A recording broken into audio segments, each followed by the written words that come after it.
We do want to begin at the start, right? With you and your career. You come to Joburg via Nkandla from Freight, Sure. And you come from what maybe we can describe as humble beginnings, coming from a farm setting. I'd like to know, in terms of the man that you are today, also the fact that you come from a family that has produced two people who are in the media.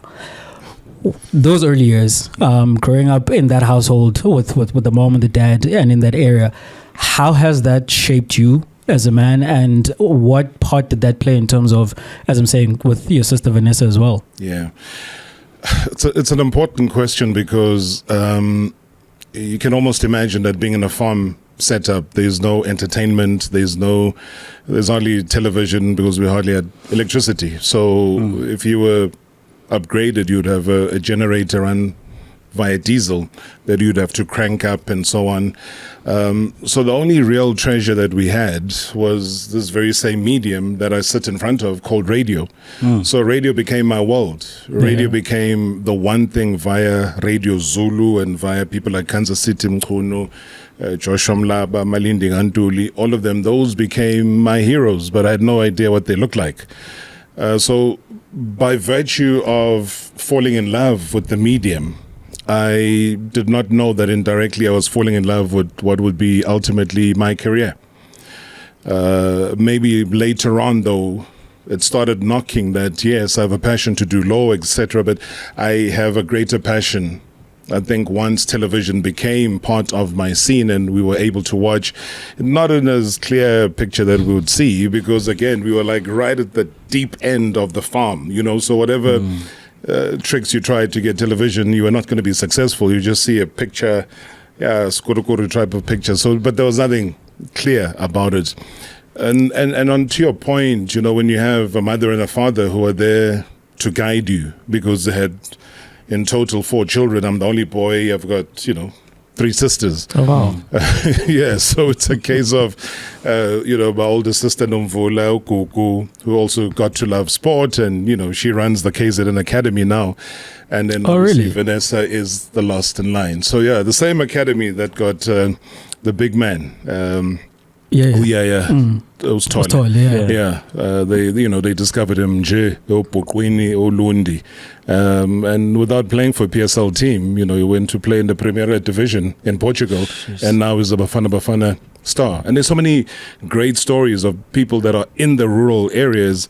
I'm from the rural area. Who would have ever thought that, Vanaso Pukweni and I would also come through and land up in, places like we are right now in the middle of Sandton, across the road from the JSC, in the heartland of broadcasting with Prime Media. So the journey for me was shaped and large by the support that my parents gave in terms of what I asked for, in terms of them getting me newspapers and newspaper clips and recording on VHS some of the games that were played on television. They just thought, they're a crazy boy who just loves his sport and he loves his football. And again, I did not know that would ultimately be my career in future. But yeah, if it wasn't for them, then I wouldn't be able to come back home during school holidays. So my school holidays, because what else are you going to do besides taking inkomo to ATP, besides lusering there, besides the sheep sharing that would happen at times, and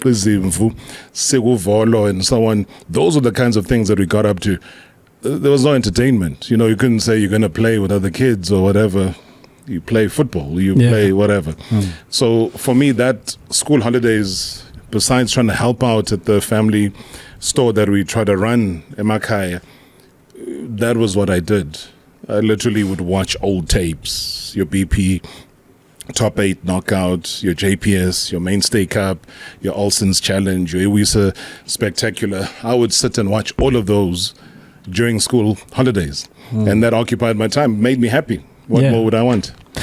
Rob, do you know how to cleanse inkomo and nkukunanan? Because I think if I can get skills from you, then I can show up as the uncle who knows, Mara, without the training, you know what I mean? Not saying it, but you had to take the cows into the stable and so that they don't kick the bucket there. Who's saying, you take it into the house And then if take a clean white cloth, you put it over the bucket, you pour the milk in so that if there was any residue, dust or anything that's there, it stays on the cloth. Close it up. It's got a little hole at the bottom. So that was the life. I wasn't my tricks, but not farm life. That I know very well. I appreciate that because as black people, we want to have some of that rich culture in us because we don't quite see it, we don't quite tap into it.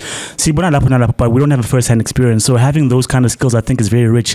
But what I want to know is that, Rob, growing up, because Bosama Plazin, was it hard to communicate with your parents? Here's what I want to do, and they got the picture. Because oftentimes that's a disconnect we have with our parents. Because they know this, and you have come with this idea or we're schooling or whatever. Yeah, I mean, it's a legit question. It's just that I didn't know myself. All I knew was that to please them, I needed to go to university. I needed to get the proper matric pass to get me to university. Trying to get to a technicon or college was not part of the deal. So for them, they've paid school fees, they've taken you to school, boarding school, etc. But having to now do any other thing except, I don't know, become a doctor, a lawyer, where else are you going to go? Broadcasting is not a part of it. Yes, we hear broadcasters, we see them on television, but maybe it's entertainment for people. They don't think you can derive a salary, earn a living from doing broadcasting. So for me, as crazy as it was, I did something where they used to have festivals, concerts. I mean, Rebecca Malope was a big superstar in the bubblegum music sector. She wasn't a gospel artist. She was there with Abo Twinkie, Mam Kumalo, who was singing. There was Abo Yvonne Chaka Chaka, obviously Abo Brenda Fassi, the Lucky Dubes of this world. So we would, try our best to go to those shows. And the closest show that there was in Newcastle, in a stadium called RK Romelian Stadium, where Chiefs once came and played football. I begged, please, I need to go. Not because I wanted to see the artists. The minute I heard on radio that Cyril Bongani Mkhulu, Kansas City, Mfana Mohlek Nabonga Bafana Bakhona Mhlabeni was there. I was never going to mess up with that opportunity. So I went because I wanted to see what my radio idol looked like in person. And Newcastle and where we were staying in Kandla is quite a trip. It's probably 2 or so hours away. It takes in, but I made it happen. You speak about being in boarding school, right? And I think the whole of South Africa knows you went to Hilton Boys, which is one of the more prestigious schools in the country. But coming then from where you came from and then happening upon that world, was it a shock to your system? And when I hear you speak about then what you started to think about in terms of where you're going to end up in life, did that have an impact, particularly when you come into the space on the tail end of apartheid still in that environment? How did that shape you? How was that impact on you? Yeah, I think Hilton College, you have to backtrack a little bit because the primary school I was at was completely different to what Hilton was. Yeah. So a little flower show, it was rough. It was a rough and tumble. We learned to do adult things in terms of chores. When we were still young, primary school. You imagine how old primary school kids were. And I started boarding school when I was 6 years old. So I learned my independence very young. Always said that you can throw me in the middle of Mogadishu, I will survive. Yeah. Trust me. If no bomb lands on my head, I will survive.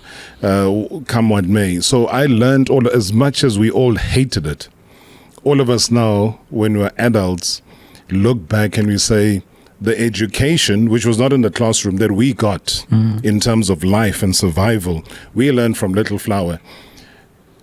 Imagine a 5-6-year-old kid cleaning the toilets at that age, but that was a chore because there was a list of chores that we had to do. Imagine a 5 or 6-year-old having to remove basically crap from a septic tank, but that's what we had to do. Load it into a wheelbarrow, take it into the orchard to grow oranges, bananas, grapefruits, and so on as fertilizer. So these were German nuns that were looking after us. So these were not people that were going to hug us and say, "Oh, my little child," We went to church or chapel literally almost every morning. 5 a.m. we were lining up outside chapel because we had to pray. If it's Easter, you're there with the rosary, you're doing your thing. Then you go through the stages of the crucifixion. You have to say the 8 Beatitudes. You knew the rosary inside out, and you went through it. And that was just life. It was there. Ash Wednesday, you were there. Palm Sunday, you were there. Ash on your forehead, carrying the palms. It was a Roman Catholic school. I'm Anglican, but it didn't really matter because my folks thought, hey, compared to lesser scholars, Waza, this is a better option for you. Little did they know that I'm going into hell. It was hell, but it's hell that you don't burn. It's hell that you need to know how not to burn. And that's exactly what it provided me. It provided me with all the life skills that I could have ever mastered. But I think if I had to go to a primary school like what Hilton is, I don't think I would have become the person that I am right now. Wow. Because those they worry about good education, very good education, yes. They worry about their sport. You got to play your rugby. Sure, no soccer. I was angry as hell. I was angry as hell. There was no football. And you're right, because we were still part of those dackies you had to point out, hey, how many black people are there? And I even said to Chad Leclos a couple of weeks ago at an interview, I said, listen, I still can't swim till today. It's a fact, But you can imagine how your parents' expectations are that if you go to a school like that, the least they can do, because PE or PT was part of the curriculum, and swimming would be that. But they would isolate you, little black kids go and sit there, wait until the sessions are over. Instead of saying, oh, you can't swim, let's organize classes for you so that, you can be taught how to swim. So here I am, grown as adult, I still can't do that. So that's why I'm saying that had I gone to a primary school that is of the same caliber as a Hilton, I don't think my end result would have been the person that I am today.